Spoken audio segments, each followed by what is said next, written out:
no superchat do Renê Silva Bastos, que fez a seguinte pergunta para o companheiro Rui. A burguesia aposta no caos e na desorganização dos trabalhadores, desenhando o desmonte de sindicatos e partidos da classe operária. Qual a consciência que deve ser desenvolvida primeiro pela classe trabalhadora nessa luta de classes? A sindical ou a partidária? E eu acrescentaria aí, Rui, uma pergunta parecida que da Gisela Nascimento, que também contribuiu conosco no Superchat. Como retomar o trabalho de base junto à classe trabalhadora? Acho que o problema-chave imediato não está colocado assim, sindical ou partidário. O problema é que é preciso ter uma política de conjunto. Então, por exemplo, é necessário que todas as lutas isoladas elas se dirijam contra o golpe de Estado e pela derrota do golpe de Estado. Nesse momento, tem que ser dirigida ao governo Bolsonaro, mas explicando sempre para os trabalhadores que o Bolsonaro é um representante do golpe, ele não é o... A situação não se inverteu, né? Ganhou o Bolsonaro, o resto do pessoal é democrático. Não, essa divisão é falsa. Daí você precisa ter uma palavra de ordem, que seria justamente o fora Bolsonaro. Fora Bolsonaro, e aí um programa, Liberdade para Lula e tal, e as reivindicações fundamentais. Sem isso daí, o movimento ele fica solto, disperso. Bom, do ponto de vista da organização, logicamente que a organização fundamental é partidária. A experiência dos últimos 2, 3, 4 anos mostrou isso daí. O grande problema é a falta de uma direção que tenha clareza política. Agora, isso não se resolve com facilidade, né? O maior partido de esquerda do país é o PT, que é um partido extremamente confuso, eleitoreiro, só pensa em eleições e tudo mais. E a constituição de um outro partido é todo um processo político. Mas o problema do partido é um problema-chave. Eu acho que o PCO, apesar de ser um partido pequeno, desempenha um papel importante na medida em que exerce uma pressão para que o movimento vá num determinado sentido. Essa influência ela é real, não é decisiva assim, no sentido de que o que a gente fala é adotado automaticamente, mas ela é muito importante. Eu acho que se não fosse a influência política do PCO, a coisa teria andado muito mais à direita do que já andou. Bom, vamos lá. Eu queria agradecer o superchat da companheira Terezinha Assunção e ler um comentário que ela fez, ela que é militante conosco aí do movimento de luta contra o golpe, pela anulação do impeachment, em defesa da liberdade do Lula. A companheira Terezinha fala, triste, o petista achar que a população não pode se unir, alavancar por grupos da própria população e que sejam melhor esclarecidos. Podemos alavancar a união do povo. Só depende de nós, esclarecidos, iniciarmos esse movimento, como alguns comitês já estão fazendo. Agradecer o superchat do companheiro Miguel Marques, do DES. Queria ler uma pergunta aqui do companheiro Marco Antônio Jorge, que também contribuiu com a gente no superchat. E chamar você que ainda não contribuiu, você pode fazê-lo clicando aí no chat na sua frente ou entrando na vaquinha para contribuir com a nossa programação. O companheiro Marcos Antônio Jorge, ele pergunta, por que a tentativa de desmonte do bem-estar social tem relação com a ameaça de estouro da bolha financeira que ameaça o rentismo? Não, o capitalismo mundial está numa crise há muito tempo, né? A política neoliberal foi uma resposta no sentido de criar melhores condições para recuperar a lucratividade das empresas. O balanço geral dessa política é que isso aí não aconteceu, né? O mundo ficou bem mais pobre, muita indústria foi destruída para promover um enxugamento dos mercados e a situação continua muito parecida com o que estava quando a crise estourou pela primeira vez. Mas a burguesia não tem outra política. Política é essa daí, é tirar dos pobres, dar para os ricos, com diminuição de salário, diminuição do emprego, diminuição do gasto social com a população pobre e abrir novos mercados. Por exemplo, se você acaba com a escola pública, que é um dos objetivos da política neoliberal, isso vai ser ocupado pela empresa privada, né? E com isso eles acham que eles estão dando maior fôlego para o capitalismo. Agora, nesse ponto, a gente deve dizer claramente que a situação do capitalismo é uma situação extremamente crítica. Não há perspectiva de recuperação do capitalismo. Por isso também toda a política reformista e tudo mais é uma política que está fadada ao fracasso. Bom, vamos passar a perguntas aqui também do nosso auditório, começando pela companheira Angelina. São duas as questões. Uma é qual a sua opinião de como vai reagir os presos diante das falas do Moro, né, do Mussolini de Maringá, lá o inquisidor do Lula, né? E é inquisidor, sim, e ficou bem claro agora, principalmente quando ele disse que o Onyx não tem problema, o caixa 2 do Onyx, porque o Onyx pediu desculpa, né? Bom, e fora que ele aceitou a ser ministro, né? Então, quem não acha que ele é um partidário está sonhando, né? Bom, ele deu uma entrevista, eu não vi na rede social, que eu não assisto mais TV, já faz um tempo já. E ele dizendo que vai endurecer com os presos, né, que não pode passar a mão na cabeça dos presos, não.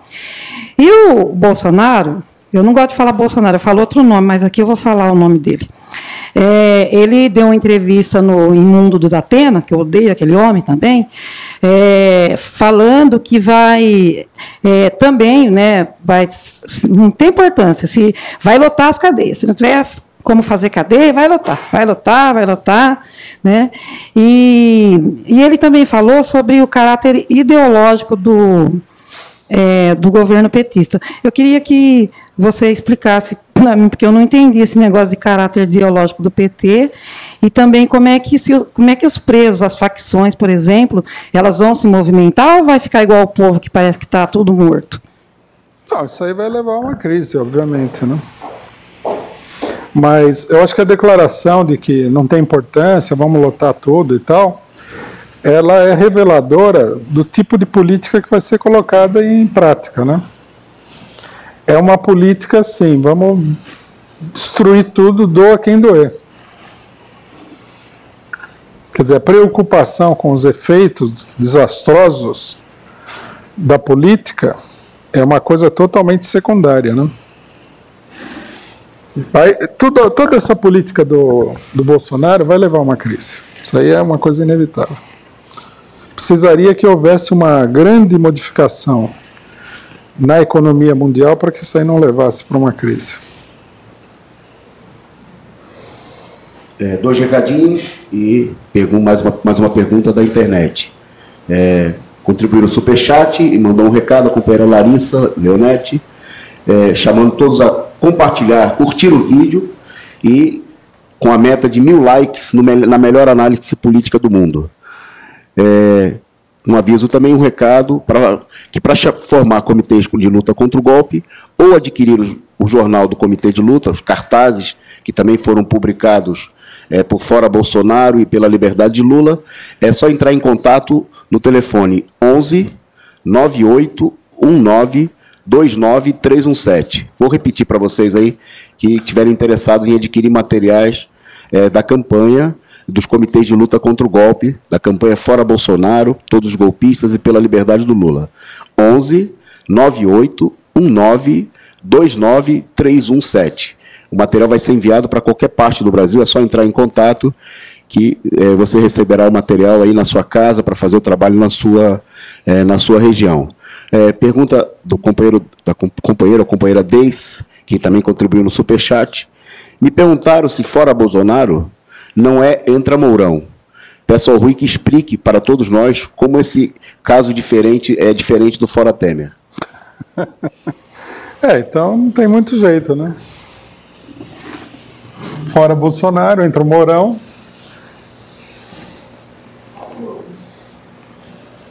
O problema é que nós não estamos tratando aqui de nenhum processo legal. Nós estamos chamando uma mobilização contra o governo que acabou de ser eleito.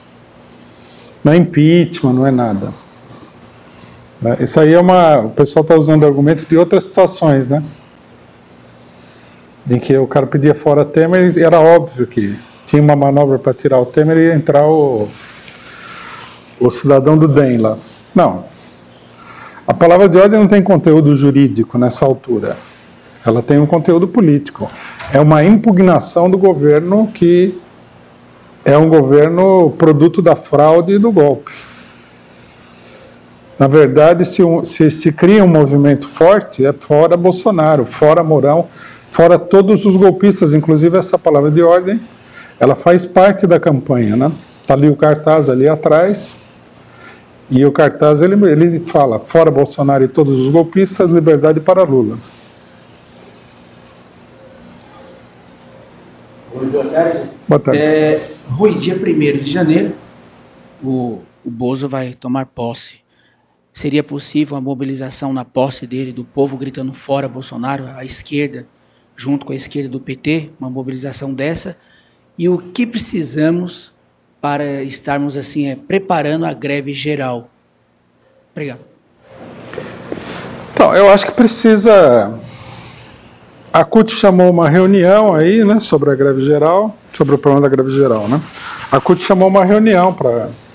que aquela proposta, assim, meio burocrática, mas que deveria ser levada adiante com mais entusiasmo. Precisa reunir as organizações e discutir a situação que se criou, né, para poder chegar em alguma coisa como a greve geral.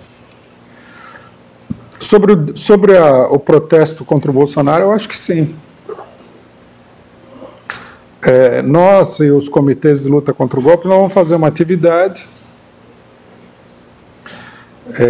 Que dia que está marcado? Me esqueci agora. Dia 30. Dia 30 de novembro, que seria um dia de fora Bolsonaro, em várias cidades do país. Eu acho que sim, que a segunda etapa seria no dia da posse fazer um protesto grande contra o Bolsonaro. Acho que é muito... Uma das coisas que tem que ser combatida nesse momento é a posição, né, do PT, do PSOL e da esquerda de conjunto, porque todos seguiram a mesma linha, de reconhecer o governo Bolsonaro como um governo legítimo. Isso é uma posição criminosa, né? O Boulos até fez uma declaração que é uma coisa totalmente idiota, para variar, né? De que se a gente pede o fora Bolsonaro é a mesma coisa da Dilma, que o PSDB fez com a Dilma. É estranho, né? Dá a impressão de que é só uma desculpa para não se colocar contra o Bolsonaro. A Dilma foi eleita de uma maneira normal, né? O governo Bolsonaro é produto de um golpe de Estado e de uma fraude escandalosa. O que tem o Bolsonaro a ver com a Dilma?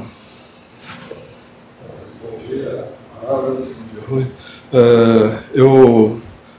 Esse negócio de que você falou da escola sem partido, que iria se espalhar, realmente já está se espalhando, né? Vem de um discurso idiota de pessoal que nem lê qualquer coisinha, nem o horóscopo deles, isso talvez eles leiam, mas que acham que tem doutrinação gramsciana, Paulo Freire, eles preferem o Alexandre de Frota. Mas já está se espalhando e eu estou aproveitando o espaço também para saber sua posição e convocar talvez um posicionamento do partido mesmo e da sociedade, dos telespectadores aí do YouTube, sobre um evento que vai ter já amanhã. E não é pouco, é na Assembleia Legislativa de São Paulo, às 9 horas. Psicologia apartidária. O Conselho Federal de Psicologia em xeque. Sendo que o Conselho Federal de Psicologia já tem um viés bastante direitista e não esquerdista. Mas, para eles, que nem eles acham o PT super radical, eles acham que o Conselho Federal é também super revolucionário. Vai ser no auditório Paulo Kobayashi, Abílio Soares, esquina com a Avenida Pedro Álvares Cabral, na Assembleia, amanhã, 11, né, do 11, das 9 até as 14 horas. Não sei o que você acha isso, mas que nem eles também estão querendo terminar ou deixar opcional a história, a filosofia, né, ou então por vídeo, de um jeito que eles ensinem até que aquilo lá, aquelas babaquices de que o nazismo é de esquerda, essas bobeiras todas. Então já tem um avanço também na psicologia, e eu queria saber como se posicionar, que até me afeta diretamente. Eu não tinha visto isso, mas eu acho que está completamente dentro do script. A gente já havia, tempos atrás, discutido isso, que é o seguinte: essas organizações de extrema-direita, elas são organizações que são inimigas da cultura em geral. Não é só o problema de que visivelmente o pessoal é iletrado e tem uma propensão a ser estúpido por natureza. É da própria questão da ideologia de direita. A ideologia de direita, ela se lança na defesa dos interesses capitalistas e tudo mais, ela se lança contra tudo aquilo que é progressista, científico e tudo mais. E a única maneira de fazer isso daí é estrangulando da maneira mais completa possível a cultura. Está aí um traço que mostra que nós estamos diante de um movimento de características fascistas. Eu acho que isso aí não vai parar, né? Os professores... o ataque aos professores é um ataque generalizado contra a cultura. Porque são professores de todos os... Isso aí vai para um ataque contra os sindicatos de professores, vai para um ataque contra a universidade, contra a liberdade de cátedra. E vai sendo implantado aquele negócio que a gente vê nos Estados Unidos, que é um produto direto da barbárie, que é o ensino de teologia nas escolas, em substituição a concepções científicas e tudo mais. Nos Estados Unidos, isso daí é antigo, né? Porque os Estados Unidos é um país que, pelo amor de Deus, né? Isso aí vem de muito tempo atrás. Os Estados Unidos é um país que proibiu todo mundo de consumir álcool, né? Que já chegou a julgar, colocar na cadeia professores porque ensinavam as teorias de Darwin. A dominação do imperialismo norte-americano sobre o Brasil traz tudo isso daí, né? Não é só a dominação econômica, é também a dominação de uma barbárie intelectual sobre o país. Felizmente, eu acho, a classe média brasileira não é tão importante quanto a classe média norte-americana. E eu acho que mais cedo a gente deve combater. Esse pessoal fala que é contra o negro. Tem que mobilizar o negro. O negro é a maioria da população. É contra o negro? Então vamos ver o que eles acham da opinião dos negros sobre eles. Vamos ver isso aí. Tem que mobilizar as mulheres também. A mobilização coletiva acaba com isso. Porque eles estão aí, eles vão lá, batem numa pessoa que está desprotegida em tal lugar, em outra pessoa e tal.